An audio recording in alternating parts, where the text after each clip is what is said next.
Bone Podcast. Bone Podcast. Between you and me. Between you and me. So we're going to jump in on this next topic. And over the last few weeks, we've been trying to, I guess I've been in a space because we've been having the opportunity to talk about legacy building.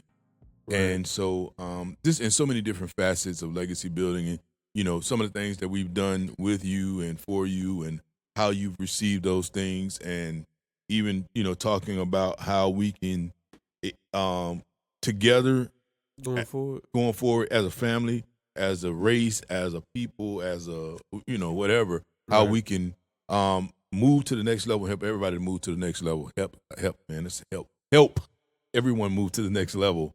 And so with that being said, I was thinking about the book, and I mentioned the book before in the podcast, and so I'm gonna give a not so shameless plug for our book, The Get Out Date: One Father's Guide to Raising a Son. Yeah. All right. The book's dope. Yeah, it is. It's dope. It's about me. It's about T. It is about T. And so if you're interested in purchasing the book, then hit us up. It's on Amazon. You can look on Amazon, The Get Out Date: One Father's Guide to Raising a Son by Clarence T. Brown. But it's a book that was written about T and T's life from birth to graduation from high school. And it provides some nuggets. It provides some intentionality, because my wife and we were very intentional about the way we raised T and some of the things that we did. And so in this book, there's several of the, I don't know, activities, options, actions. We're just looking to we were discussing basically intentionality and intentional conversations, and we're kind of just today going to be pulling pieces of the book and talking about different intentional things that you guys developed when it came to kind of working with me and raising me to see, to kind of, I guess, to sow or reap what you sowed, I guess. Yeah. To reap the benefits you wanted and what you did to kind of sow certain things into me, I guess. Yeah, and I'm glad you said it, because it's funny, man. It's going to be another shameless, this is going to be a shameless plug. This is going to be from Alvin Perry, one of my good partners, man. He used to get on me all the time because I'd call Alvin and I'd be like talking his ear off about T when T frustrate me about something or something like that. And he like, bro, man, you can't sow and reap it. You can't sow and harvest in the same season. That's what he's always. You can't sow and harvest in the same season. You can't sow and harvest in the same season. And so, they used to talk about me, man. I did used to talk about you, man, because you used to frustrate me. That's crazy. And it's bad because he wasn't even a bad kid, man. But you know, just like to he who much is given, much is required. Easily irritated. Not easily enough. But anyway, to he who much is given and much is required. And I think we gave you a lot. And so sometimes when I didn't see the return on that, immediate return. Yeah, and not even an immediate return, just the return. Like I look at trends. I mean, the way I look at life is in trends. You got people that look at patterns and trends, and you got people that look at individual actions. And I look at trends in anything in life. And so it's just when I feel like, oh my God, man, we've been doing so much to go down this path, and he going in the opposite path or in the opposite direction or whatever. And the one thing that Alvin would always tell me is that you can't sow and harvest in the same season. And that was good advice to take. And so the converse to that is you got to sow in order to reap the harvest. Right. And I think that's one of the things that you and I want to discuss, at least in this podcast, and we've talked about in the past podcast, and may continue on in some other podcasts, like as a parent or caregiver, big brother even, big sister or whomever, you got to actually sow. You got to plant seeds in order for those seeds to grow. And so often I think I see where people aren't planting seeds, they just hope that things are going to manifest. Yeah. And they can't manifest just kind of, it's easy to fall into just making sure your kids stay alive. Yeah. Lower the amount of stress, have as little stress as possible, but it's harder to kind of, I guess, look forward and try to look to see what you want to develop and what you think is important to be developed in your child, and then actually taking the time to kind of set out and what can I do now to try to get to that point down the line. So I think that could definitely be difficult. Yeah, and that's what it takes too. As a matter of fact, I know I put this is a while ago, man. I mean, years ago, I posted something somewhere, and I said, deciding to be a father, deciding to be a father was one of the hardest decisions that I ever made, because it's it's semantics, whether you want to call it a father or daddy, is up to you. but being an active, playing an active role, not just being there providing sustenance or a place to live, but actually, caring about where your child goes and caring about how your child progresses in life and where they end up, not from a perspective of wishing, but actually developing and building a pathway for them to get there. That's not easy. Mm-hmm. It's not easy. And as a matter of fact, it's lonely sometimes. And not only is it lonely sometimes, it's heartbreaking and heart-wrenching sometimes. Because, I used to hear people say all the time, I don't know if I ever heard my dad say this, but, like, it's going to hurt me more than it hurt you. No, it's going to hurt me more than it's going to hurt you. Yeah, It's going to hurt me more than it's going to hurt you. It actually does. Because, like, sometimes, like, I mean, just you and I, we could be having a good time, right? And, we chilling having a good time, and I know it's something that needs to be done. And, like, I stop myself from having a good time to remind you, hey, but there is still a goal out there that we need to get to, and we need cognizant of that. And that's not always easy because you'd want to revel in the good time that you're having. You know what I'm saying? And as a father, I think it's important to keep all that in perspective. Like, yeah, we're having a good time, but guess what? I mean, because as a father, I can be having a good time with you, and I know the rent got to be paid, so I know I got to make some money to pay rent. And so I need to put that same thought and mentality in your head. Yeah, we're having a good time, but at the end of the day, you still have some objective that you need to meet. Yeah, ditto. Oh man, you sitting there like just thinking and thoughts on your face, and then you ain't got nothing to say. Oh, so the thought was, I was just thinking we got into a whole conversation before we even started on the topic that we was going to talk about. Oh, okay. But yeah, I agree with everything you just said. We might put a lot in context. Sorry, so basically, I'm just gonna pull some nuggets out of the book, right? Mm-hmm. I don't know how many we're gonna go through, but when I pull them out, I'm gonna read the part of the book that it pertained to, and then I want you to tell me your thoughts about it because it was written about you, right? And so it's some lessons that I came up with from the book. And the first lesson is the environment not perfect but intentional, right? And it came from the forward, and actually the forward was written by T. And let's see. No environment is perfect, but with the right attitude, it will become perfect for you. What I taught was not necessarily what T wanted to hear at the time. Yeah, okay. So what the quote was is, no environment is perfect, but with the right attitude, it will become perfect for you. And believe that we are born with the perfect parent, regardless of if the parents take advantage of that opportunity or not. Mm-hmm. You remember any of that? Yeah, I remember any of that? Yeah, that you can speak on it. Because it seemed like I might have to read way more than I just read to get you to it. Possibly, but I mean, I have understanding of that. The environment not perfect, but intentional. Yeah.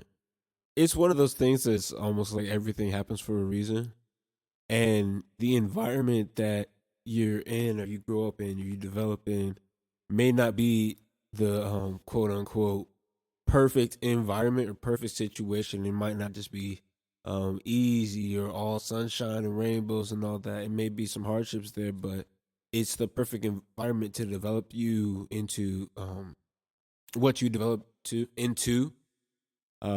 It builds you up in ways that if you weren't in that environment or didn't go through those situations, you wouldn't be built up in that way.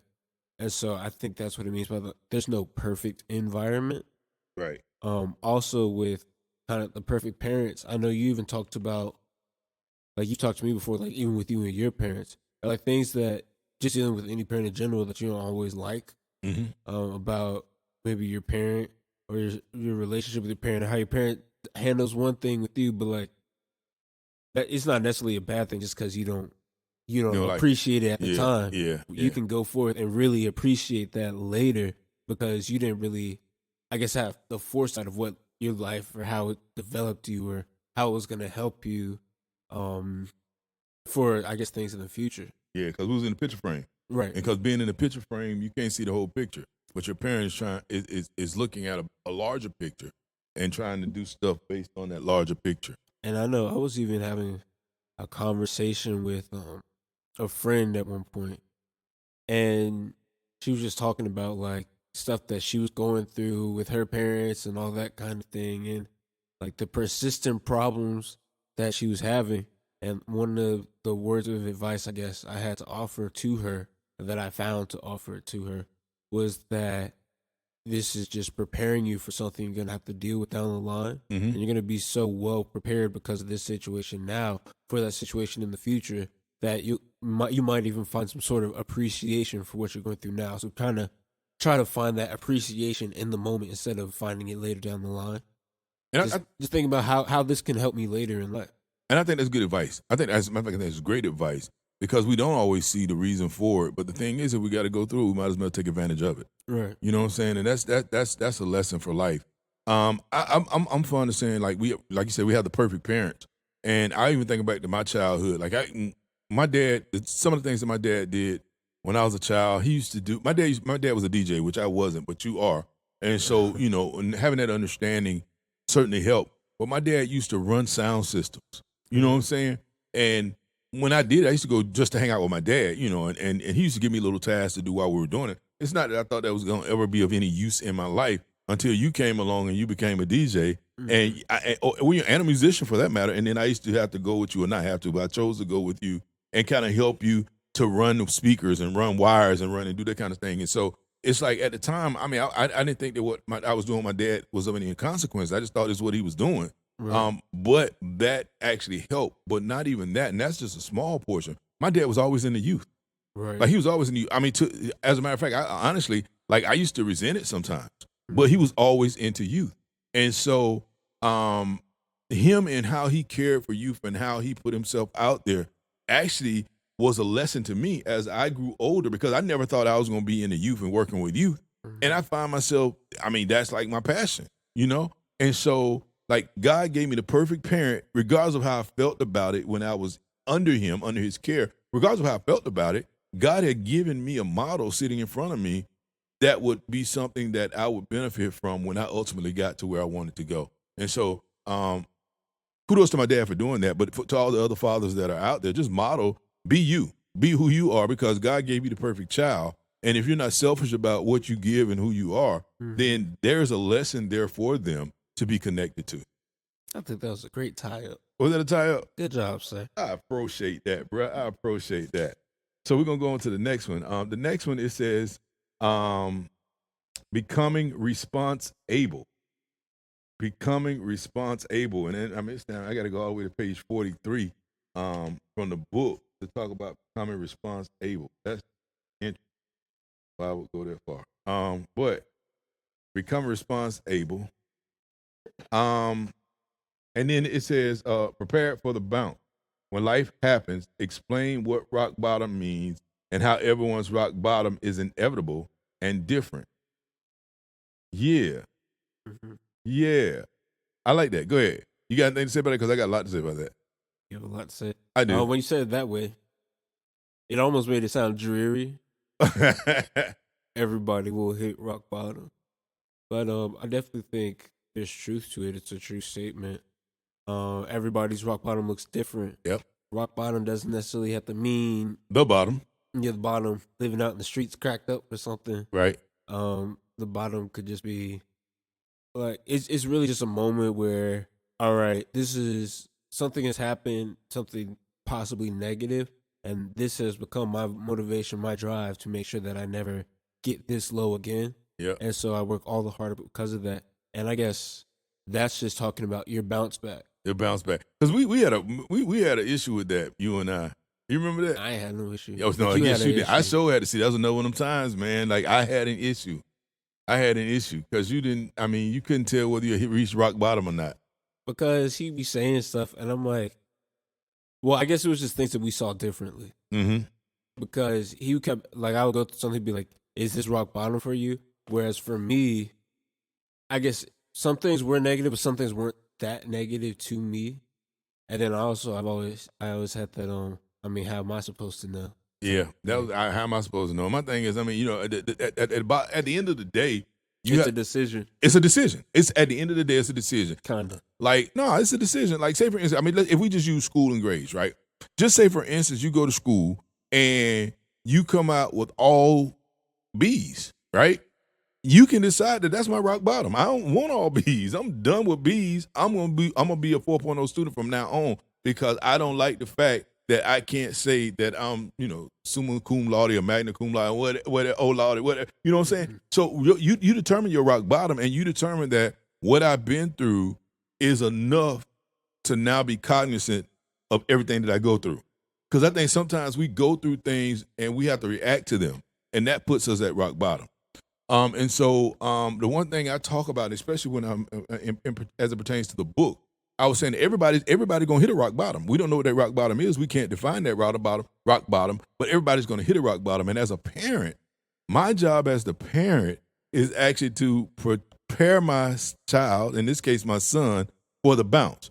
And so again, going along the lines of being intentional, going along the lines of really being, having forethought into what I want my son or my daughter or whomever to learn and grow from, is putting that out there so they can do it. Because at the end of the day, if we don't give them or help them to see or help them to develop something else, when they hit rock bottom, they're not going to have anywhere to go. And rock bottom will absorb them. And then they'll just go deeper and deeper and deeper. And so the thing about preparing them for the bounce is, first of all, not arguing with the fact that they're going to hit rock bottom, because we can't protect them from it, right? Mm-hmm. But just understanding that when they hit rock bottom, if you give them enough stuff, if you help prepare them with enough stuff, then when they get there, they'll bounce, and then everything else will take over. Like you had something to say. No, I was just thinking. You're just thinking? I had a thought that doesn't necessarily pertain to this, but kind of, because my ADD brain related to it. But since I've spoken so much about it, I guess I'll say it. That's right. But my mentor, one of my mentors, Mr. Gil knows. Gil knows. He used to, I guess, have this conversation with me. When we'd be talking about things, or I'd be talking about things out on my plate, he would ask me a question: is that a glass ball or a rubber ball? Crystal ball or rubber ball. Crystal ball or rubber ball. And so it doesn't necessarily directly pertain, but just from the idea of bounce back. And so the difference between a crystal ball or a rubber ball is, all right, so you have all these things on your plate. If you drop this, is this a crystal ball? Will it shatter? Will it just be over with, or is it a rubber ball? Can you bounce back from that? Mm-hmm. And prioritize things in that order? Mm-hmm. So it's like, if it's, should I study for this test or go out to a party? Well, not going to the party could be a rubber ball. Maybe I told my friends I was going to go with them. We were going to do this. But, like, you can bounce back with your friends in a relationship. Mm-hmm. You know what? I got to study for that. Or you could go to the party and not study for the test. You end up failing the test and it crushes your GPA, whatever, however far that goes. That was a crystal ball. It's going to be hard to recover from that. Yeah. So, not necessarily directly pertaining to the rock bottom idea, but just. Well, I can give you one. I guess. Yeah. Well, breaking it down. Yeah, I'll leave it there. Microcosms of rock bottom. All right. I give you that. The other thing I wanted to discuss about this becoming response able. It's the story of the brick wall, and I wrote the story of the brick wall. We were in a youth session, and we were talking to a couple kids that are young adults who had come back from college, and they were talking about how they didn't do as well in college as they had anticipated doing. And I'm like, so what's the issue? What happened? And the one guy said, well, I hit a brick wall. I'm like, oh, you hit a brick wall? What does that look like? Because that's my common question. What does that look like? And his thing was, well, it's like when you come up against something and no matter how you try, you can't escape it, right? No matter how you try, you can't escape it. You can turn around and try to run from it, but you can't get away from it. You can't escape it. It's a brick wall. Mm-hmm. And when he said that, I got a visual, and this is what I shared with him, and this comes from the parenting perspective. The thing that I shared with him was, you didn't just encounter a brick wall in college, right? And this is for I guess for parents out here to understand, and especially for young ladies and young men, young ladies and young men to understand, is you're not just meeting those brick walls that seem insurmountable right now in your life, no matter what age you're at. They've always been there. But a lot of us have had parents in our lives that when we turned around to run from the brick wall, the parent jumped in between us and the brick wall. And so as the brick wall went to pursue you, the parent bore the brunt of the pain. And that was so evident to me when I had that conversation with him, was like, bro, look, I'm glad you understand what the brick wall looks like, but it does you well to understand the brick wall has always been there. You just haven't had the person to jump in and to receive the blow instead of you. And so that's what I want, put that out again from both from a parental perspective or from a guardian perspective. Like, yeah, that's why we're taking all the lumps. You know what I'm saying? But even from a young person's perspective, realizing that brick wall's always been there. Now is you're actually gaining eyes that could see the brick wall, where before, like, you didn't realize that there were consequences to your action, but there were. It was just that you weren't the one really bearing the full force of the consequences. Right. So, all right, cool. You got anything else to say about that? You good on that one? All right, let's see. Moving right along. Let me see. What else we got? What else we got? 2 more. See, 2, 3, something like that. Anyway, so this says on page 90, we need a scribe. Oh, okay. Let's see. We're gonna skip that one. All right, we're gonna go to lesson number 3. Choices and consequences. Man, I'm gonna tell you. Got this a long time ago from Deborah and Larry Williams in Cincinnati, Ohio. Man, they say you can choose your choices, but you cannot choose your consequences, and that has stuck with me for a decade. You can choose your choices, but you cannot choose your consequences. And I feel like I have a quote for that too. You do? I'm gonna look. You're gonna look for it? All right. So this says page 59. Explain music mogul. 2 albums and a single by the time he started college.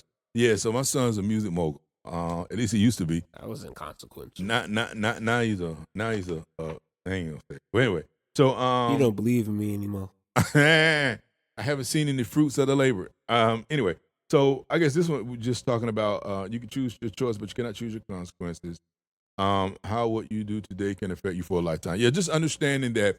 Again, the choices that you're making today actually, they're seeds. Everything we do is a seed. That's crazy, man. Like, everything we do is a seed. And so you're planting those seeds, and one day those seeds will come up regardless. Like, if you think about it from perspective, and I'm not a farmer, so I know with farming there's irrigation and all this kind of stuff, but let's just say something like if you ever had a place that you didn't want grass to grow, you know what I'm saying? And we get dandelions and that kind of stuff in our yard or whatever, and you don't want anything to grow there. But for some reason, somehow, we don't know, seeds blow in from somewhere and land in a patch of dirt where we don't want them to be, right? And unlike we have hedges and stuff, and like around the hedges, you always have to de-weed and take out the grass around the hedge. And no matter how diligent you are, or you can put down all the seed fabric. I mean, I remember putting down salt. You look for all these different things to keep the grass from growing in the places that you don't want it to grow, and it don't work. It don't work. That's how it is in our life. Like, once a seed is planted in your life, you don't control whether it grows or not. The only thing you can control is how long it grows, because if you are cognizant of it, you can uproot it, or whether you reject the seed at all, if that makes sense. And that's what choices and consequences are about. It's like, you got to realize that everything that you do has a consequence. If you put a good choice in, right, you get a good consequence.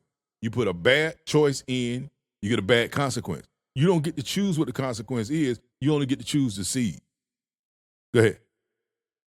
Oh, you just throwing go ahead. I know, man, because I wanted you to go and read that quote, man. All right, so I don't have a quote. Uh-oh. I found the quote, but it's basically just saying it in a different way. Okay. It was, you're free to determine your choice, but you're not free to determine the outcome. There you go. That's what I'm saying. It was a different wording. Mm-hmm. And also, I have a message to share. Uh-oh. Not right now. Remind me to share it before the end of the... Oh, a message from the governor? No. All right, cool.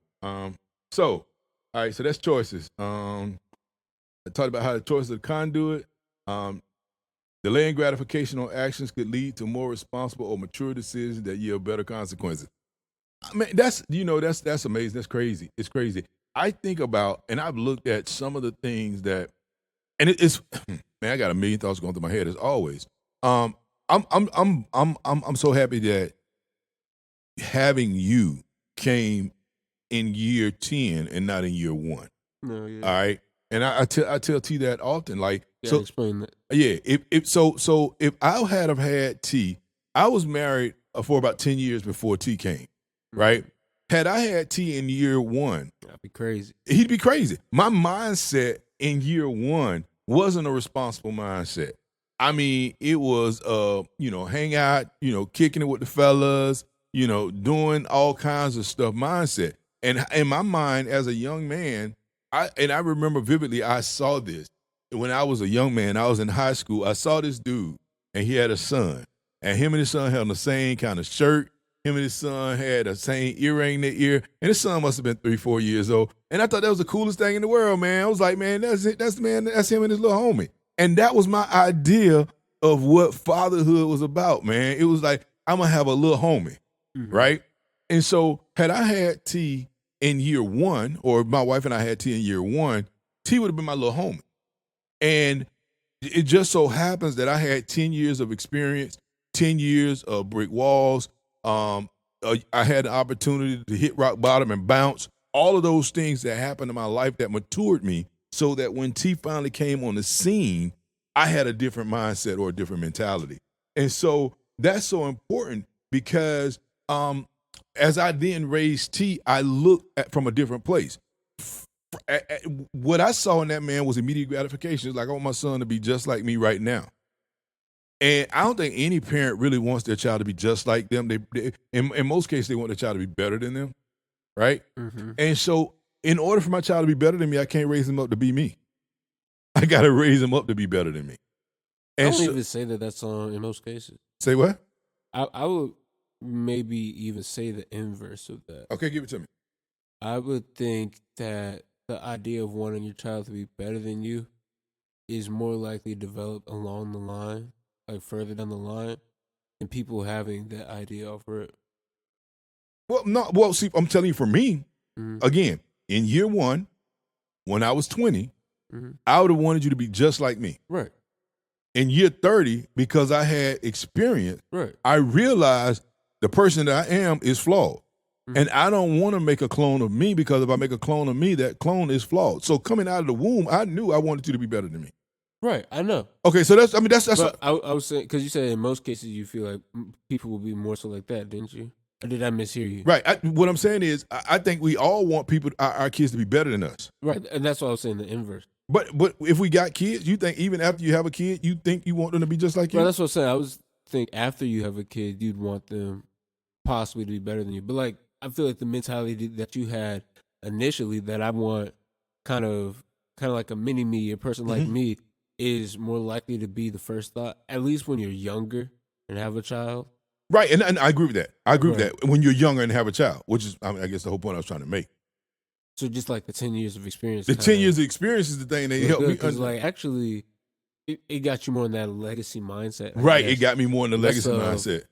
How can I make him like me right now? Or more, how can we continue to move and grow as we go? There you to go. The future? There you go. Because I don't even want to be the person I was at 30. I don't even want to be the person I was at 20. You're right. And so I have to set you up because it's funny, man. Like, so let's go into like, we be watching these nature channels and stuff sometimes. And so like, it's funny.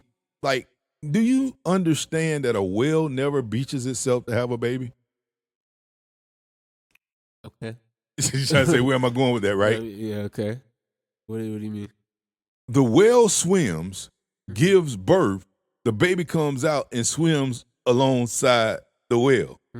And the baby has to learn how to survive along the journey. Right. Right? And so for humans, I would think we have our kids and then we slow down. Right? So we become kids so that our kids can grow. Like when we talk to our kids, hey, baby, you know, we become kids so our kids can grow. We get down on our belly and we crawl with our kids and all this kind of stuff. I'm not saying there's anything wrong with that. Don't get me wrong. But what I am saying is, but if you look at it in nature, like a baby in nature has to grow. I mean, like from birth. There's a lot of intentionality in nature. Yes. Even with like eagles. Yes. I think how they like throw them out of the nest. Throw them out of the nest, baby. You look, hey, and then I ain't gonna scoop you up until you almost hit the ground. I ain't gonna let you die, but you're gonna have to learn to fly today. As a matter of fact, they even talk about how eagles, what they do is before they actually give birth and they're creating a nest, they put feathers and cotton and all these kinds of soft remedies in the nest so that as the eggs crack, the babies have this soft cushion to lay on. And then the eagles start pulling all the cushions and stuff out of the nest. So that's all is left is thorn. Right? So the baby can't get comfortable in the nest. No, baby, you got to fly. You got to go. And so when you look in nature, that's typically what happens. Like these babies early on have to learn to fend and fight for themselves. And as humans, we're not talking about fending and fighting, but like I said, for me, I've always tried to raise you 5 and 10 years in advance. When you were 3, I was trying to raise you like you was 8, 13. I never tried to raise you like 3. As a matter of fact, I've always said, and it's probably in this book somewhere, that I don't have to teach you how to be a kid because you're already one. Right. What I need to teach you how to do is be a young man. And then I don't need to teach you how to be a young man because you're already one. What I need to teach you how to do is to be a grown man, you know. So, yeah. Yeah. That was a good song. That was a good one? I said that was a good song. Okay. All right, cool. All right, one more thing. It says, like, discuss the concept of the best that can happen and the worst that can happen. Uh-huh. I want you to tell me what. Well, my first thought was, best that can happen, worst that can happen, and also BATNA was another thing that you taught me. Yeah, best alternative to a negotiated agreement. And so I guess when it comes to decision making, you want to think almost like a pros and cons, but kind of on like a more polarizing level. If I'm going to do this, what's the best thing that can happen, the best possible outcome that I can hope to get? And then what's the worst possible outcome that I can also receive? And when you're weighing it against something else, not even weighing it against something else, even just weighing it against itself, is it worth it? Am I willing to go through the worst that can happen in pursuit of the best that can happen? And if you're not willing to go through the worst that can happen, then pouring into that is not, what's the word? I had the word, I lost it. But advantageous? Right, advantageous. It's not what you want to do. And even in just kind of like that pros and cons thing, like now, so if I don't want this negative outcome of this, maybe I should start looking at something else. Now I'm looking at what's the best that can happen here, what's the worst that can happen here. Yeah. If I'm willing to, if the worst thing that can happen doesn't seem bad enough to me, like I'm willing to pursue the best thing that can happen in this opportunity or this decision or anything of that, then go for it. Right. But you just want to make sure that first, before you just dive head first into something, am I willing to take the lowest outcome? There you go. There you go. So that's one of the things that I've always tried to give T. Like whenever you come up against a decision, you really need to look at what's the best thing that can happen. Like what's the best outcome out of this, and what's the worst outcome. Mm-hmm. And like if you can't stand the worst outcome, you might want to abandon that because it ain't worth it. In between. Yeah, BATNA is really. I mean, BATNA is a negotiating term. It's called best alternative to a negotiated agreement. Like what is the worst thing I can put up with in this decision? Mm-hmm. And that's your back. What's the worst thing that I'm willing to put I'm willing to put up with? Not necessarily the worst outcome, but it's like, all right, if I'm still gonna go for it, if we're still gonna make this exchange, we're still gonna do this. What's the lowest bar I'll set before it's all right? I'm no longer gonna do. I'm gonna abandon it. That's right. That's it. Best alternative to a negotiated. There you go. All right, cool. And so, the last thing I got right here, man, is the bridge, the barracks of the dormitory, and there's a lot behind that. There's a lot behind that one, man. Like that was the whole premise for the Get Out date. Really, we can have a whole conversation about that, honestly. Oh, so you want to table that? We can branch that off. All right, we'll table that. We'll table that. The next podcast y'all get from us, we're gonna talk about that's gonna be the title. That's gonna be the title. The bridge, the barracks of the dormitory. So, hey, if you want to get ahead of the curve, you might want to go out there and get that book because honestly, that's what the premise for the Get Out date was all about: the bridge, the barracks of the dormitory. Yeah. So, all right, you got a story you want to tell us? Oh, a message from the governor the other day. It's not a huge message. That's a message because it's huge because it's coming from you. You know, the other day, I can't even remember what podcast it was. Uh-oh. We were talking, we were having a conversation. And in this conversation, we ended up bringing up somebody that we know, a friend of mine. Okay. And talking about, I guess, our development, his development, all of that, our relationship. I think I remember that. And in that podcast, you mentioned that when you met him, he was just a little boy that didn't wear belts. Ah, okay. And so now I'm here to tell you that he now wears belts, y'all. I was told to tell y'all that Don't be dragging his name through the dirt, through the mud. He now wears belts, so you ain't got to talk about him no more. He does wear belts, man. He does wear belts. It's funny though. It was a hard struggle for a minute though. It was a hard struggle for a minute. He come to my house, man. I'm gonna go get my belt and put it on you. Right. But yeah, he does not wear belts. So I won't drag his name. I was going through the notes and I took the note there. Ricardo wears belts. See though, yeah. So all right, Ricardo, you wear belts. We cool. So anyway, man. So basically, what we were talking about today is the Get Out Date. Was giving you some points from the Get Out Date. It's not a hard. I mean, it's a really good read if you ask me. I just throw out some points. We got way more points in this book. I mean, we talk about college prep. We talk about the process that we went through to work with T to decide what school he wants to go to, scholarships, all that kind of stuff. So it's a really good information in it. The book is called The Get Out Date: One Father's Guide to Raising a Son. And it's like a synopsis, a summary of 18 years. Yeah, a summary of intentional lessons, honestly. Of intentional lessons. As a matter of fact, and I don't want to belabor the point, man, but the book starts out the day before T was born. Right. And so it so parallels life because I talk about in it how T was supposed to be born on August the 10th. And that brother just would not come. Like, we just had to wait on T to come. And I tell a story about what all we did waiting on T to come. And then I make mention of the fact that we've been waiting on T ever since. So that brother 20 years old and we still waiting on him. So, hey, Bum Podcast. Bum Podcast. Between you and me. Between you and me. Holla. Holla.